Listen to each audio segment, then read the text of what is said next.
नमस्कार, मैं निगम घोष और the picture of Indian politics का दूसरा एपिसोड में आप सभी का स्वागत है। अभी बहुत सारे राज्यों पे पार्शियल लॉकडाउन चल रहा है, मतलब आंशिक लॉकडाउन। इसका मतलब है हर एक चीज़ बंद नहीं रहेंगे, कुछ कुछ विशेष दुकान या विशेष कुछ कुछ चीज़ों को छोड़ के बाकी सब चीज़ें बंद रहेंगे और एक पर्टिकुलर टाइम से। लेकिन इससे जो सबसे बड़ा प्रॉब्लम आ रहा है, जो कि छोटा छोटा व्यवसायी लोग थे, मतलब जो कि रोज का बिजनेस करते थे या रोज अपना घर चलाते थे बिजनेस करके, उन लोगों का पूरा बंद हो गया। हमारे देश में पॉवर्टी बढ़ते जा रहा है। अभी कोविड भी चल रहा है। हर एक आदमी गरीब, मतलब जो गरीब था वो और ज्यादा गरीब होता जा रहा है, जो अमीर था वो और ज्यादा अमीर होता जा रहा है।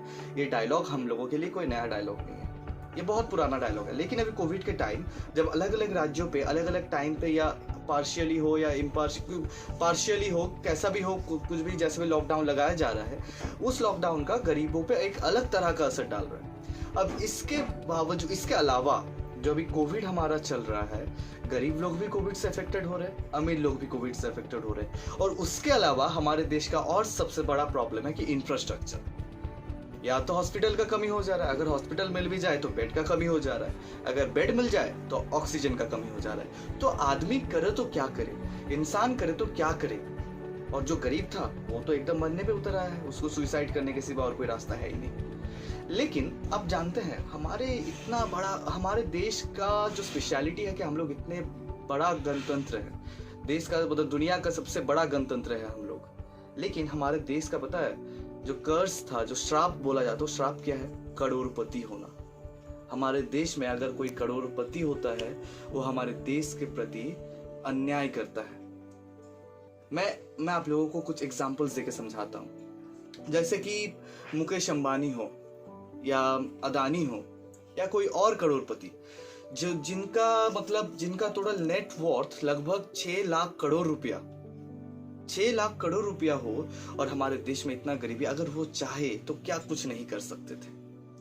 मैं भी गवर्नमेंट में आता हूँ, लेकिन उससे पहले मैं ये बता देता हूँ, सब कोई तो इंसान है।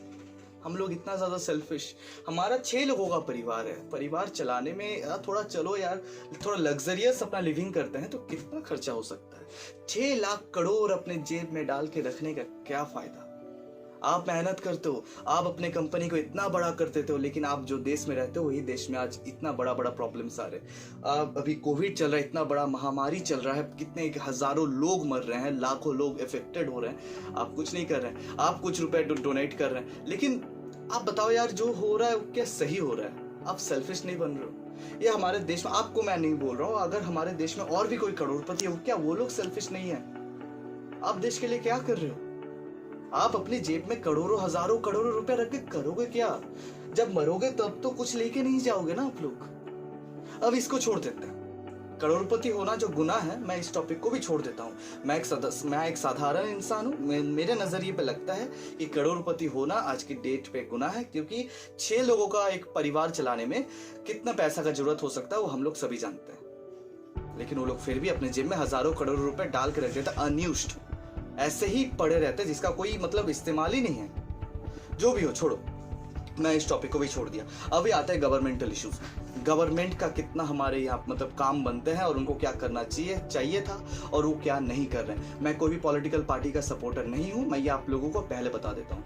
मैं अभी आप लोगों को जो भी बात बताऊंगा, मैं टोटली मतलब इम्पार्शियल होके ही बताऊंगा और मैं न्यूट्रल फीलिंग्स रखूंगा आप लोगों के सामने। सबसे पहला मैं आप लोगों को ये बता दूं कि हमारा जो न्यू दिल्ली पे सेंट्रल विस्टा बन रहा है, उसका बजट है 20,000 करोड़ रुपीस। और उसके साथ साथ हमारे प्राइम मिनिस्टर के लिए दो हवाई जहाज भी खरीदा गया है, जिसका टोटल रेट था लगभग 8,400 करोड़ रुपीस।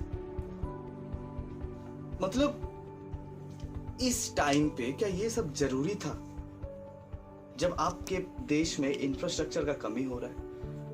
और जो भी हो, मैं अभी इस टॉपिक में आ रहा हूं, लेकिन अभी हमारे central government Bharatiya Janata party चला रहे हैं, हमारे प्राइम मिनिस्टर बीजेपी से ताल्लुकात रखते हैं। लेकिन वही बीजेपी जब वेस्ट बंगाल इलेक्शंस पे कैंपेन करता है, इतना मतलब 120 से 130 करोड़ रुपए खर्चा करते हैं। इतना पैसा क्या अभी आप लोगों का कैंपेन करना इतना जरूरी है? आप अभी पूरा देश का राजा बन के बैठे हुए हो, आपको एक स्टेट का भी राजा बनना है, एक स्टेट का भी गवर्नमेंट अपने कब्जे में लेना है। क्या ये सिर्फ पावर का खेल छोड़कर और कुछ नहीं है? आप दिल्ली पे बैठ के वो हर एक चीज कर सकते हो जो कि एक मुख्यमंत्री कर सकता है। फिर आपको अपने एक मुख्यमंत्री क्यों बनाना है अपने पार्टी से? आपको बना के क्या फायदा, जो कि आप खुद प्राइम मिनिस्टर बने हुए हो, जो कि आप खुद प्राइम मिनिस्टर बने हुए हो। मैं यहाँ पे कोई भी स्टेट गवर्नमेंट्स का बात करूंगा ही नहीं, क्योंकि मुझे उनसे कुछ अभी एक्सपेक्टेशंस है ही नहीं। आप स्टेट गवर्नमेंट, आप सेंट्रल गवर्नमेंट है, आप पूरे देश का गवर्नमेंट चला रहे हैं, आप हमारे प्राइम मिनिस्टर है। हर एक गरीब से गरीब आदमी हो या अमीर से अमीर आदमी, जितना भी साधारण आदमी हो, सबका आस आपसे जुड़ा हुआ है कि आप हमारे लिए कुछ करेंगे। लेकिन आप बताइए, क्या आपके लिए वेस्ट बंगाल इलेक्शंस हो या कोई और राज्य का इलेक्शंस इतना ज्यादा जरूरी है कि आप इतने लोगों का भीड़ इकट्ठा कर दिए और रैली कर दिए? अभी फिलहाल बंद हो गया, लेकिन कर तो दिए ना पहले। जो होना था वो तो हो चुका, जो होना था वो तो हो चुका। एक तो हिंदी में कहावत है ना, तब पछताए क्या फायदा जब चिड़िया चुग गई खेत, ऐसा कुछ एक है ना।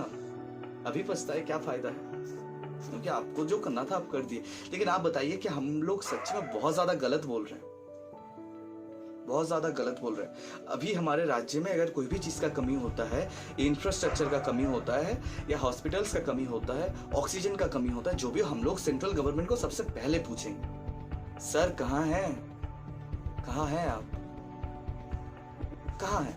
अभी आप एक राज्य से ऑक्सीजन उठा के दूसरे राज्य में सप्लाई कर रहे हो। जो भी हो वो सब आपका अंदरूनी मामला है, लेकिन आप जो करोगे ठीक ही करोगे। मैं साधारण आदमी हूँ, मेरा नॉलेज में वो सब नहीं है, मेरा नॉलेज में वो सब नहीं है। मैं खाली कुछ कुछ चीजों पे मैं गौर फरमा रहा हूँ कि अभी इमरजेंसी टाइम चल रहा है। आपके लिए वेस्ट बंगाल इलेक्शन इतना ज्यादा महत्वपूर्ण क्यों था? क्यों हमारे गृह मंत्री जी को ये इमरजेंसी को संभालने के सिवाय यहाँ पे आके कैंपेन करना पड़ रहा है? हम लोग क्या एक्सपेक्ट करेंगे कि हमारे गृह मंत्री और हमारे प्रधानमंत्री तो इस मुद्दे पे टाइम देंगे ना कि हमारे देश में इमरजेंसी चल रहा है।